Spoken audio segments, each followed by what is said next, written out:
আপনার প্রতি আমার মনের গভীর থেকে সব সময় দোয়া থাকবে। হ্যাঁ, সবসময় শ্রদ্ধা ভক্তি থাকবে। আমি আপনাদের মতো প্রবাসী ভাইদেরকে সবসময় স্যালুট জানাই, কারণ আপনারা আমাদের মতো নারী বা আমাদের মতো মা, আমাদের মতো বোন, আমাদের মতো বউ, এরকম মানুষদেরকে সুখে রাখার জন্য, ওদের মুখে দুবেলা দুমুঠো ভালো ভাত তুলে দেওয়ার জন্য, ওদের পরনে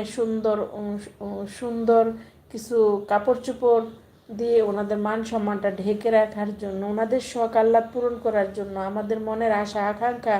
চাওয়া পাওয়া ফিল আপ করার জন্য আপনারা আপনাদের সমস্ত কিছু থেকে এই বিশ্বের যত স্বপ্ন, যত আদর আহ্লাদ, চাওয়া পাওয়া, আনন্দ ফুর্তি সব কিছু থেকে নিজেদেরকে বঞ্চিত করে রাখছেন। হ্যাঁ, দিন শেষে যখন মা বোন বা বউ এদের সাথে কথা বলে একটু হাসতে পারেন, মনের মধ্যে একটু শান্তি লাগে, তখনই এই সারাদিনের ক্লান্তি দূর হয়ে যায়। আর মনে করেন সারাদিন ক্লান্ত দেহ, পরিশ্রান্ত দেহ, ক্লান্ত মন নিয়ে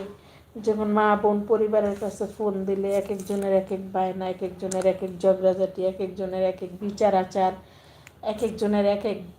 অন্যায় আবদার, যখন এগুলো শোনেন ফিল আপ করতে পারেন না, কারোর জন্য কিছু করতে পারেন না, কাউকে থামাইতে পারেন না, কাউকে দিয়ে খুশি করতে পারেন না, কারোর পাশে থেকে খুশি করতে পারেন না, তখন নিজেকে অনেক অসহায় লাগে। নিজের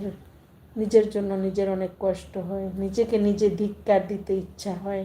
নিজেকে নিজের মেরে ফেলতে ইচ্ছা হয়। কিন্তু তারপরও সমস্ত দুঃখ কষ্ট ব্যথা বেদনা মাটি চাপা দিয়ে, না খেয়ে খাওয়ার অভিনয় করে, না ঘুমিয়ে ঘুমের অভিনয় করে, না ভালো থেকে ভালো থাকার অভিনয় করে ফ্যামিলিটার মুখে হাসি তুলে দেন, দুবেলা ভালো খাবার তুলে দেন,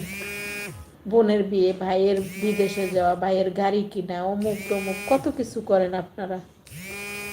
তা আপনাদেরকে সেলুট জানাবো না তো কাকে সেলুট জানাবো বলেন? শহীদুল ভাই, আপনাদের লাইভ